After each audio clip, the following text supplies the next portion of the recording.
কি হয়েছে তোমার? আমার 3 মাসের বাচ্চা পেটে, আমি এই বাচ্চা নষ্ট করতে পারবো না। পেয়েছো সুখ? পাও নাই তো? আবার ফিরে এসেছো। ওই যে একটা কথাই আছে না, নদীর এপারে ছাড়িয়া নিঃশ্বাস, ওপারে সর্বসুখ। এটাই আমার বিশ্বাস। আজ সেটাই তোমার সাথে ঘটে গেল। শাকিল,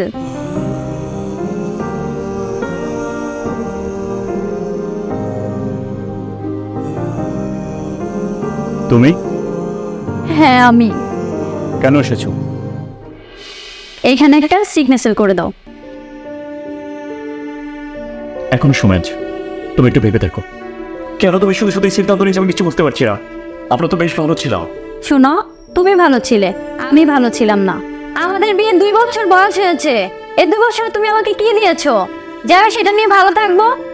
দেখো পিয়া, হয়তো আমি তোমার মতো তোমার কিছু নিতে পারিনি, এটা সত্য। কিন্তু আমি তোমাকে যতটুকু দিয়েছি সেটার মূল্যায়ন তুমি করতে পারোনি। যাই হোক, এটি কি তোমার ফাইনাল সিদ্ধান্ত? হ্যাঁ, এটা আমার ফাইনাল সিদ্ধান্ত। ওকে, অ্যাজ ইউ লাইক।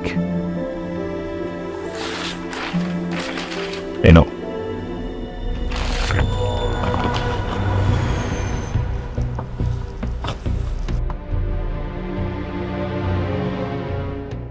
রাজ,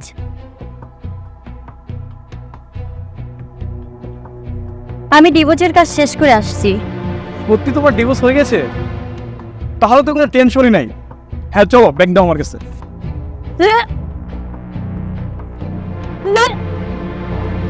কি হয়েছে তোমার?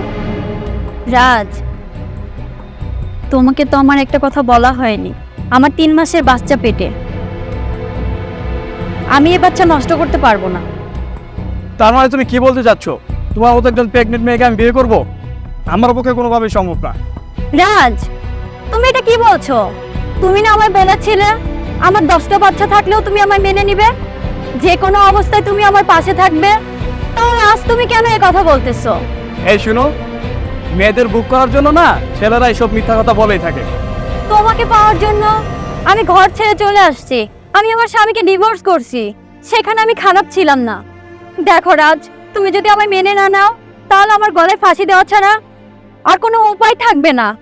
দেখো, এইসব ইমোশনাল ডায়লগ দিয়ে কোনো লাভ নেই। তুমি ফাঁসি দেবে না কি দেবে না তোমার ব্যক্তিগত ব্যাপার।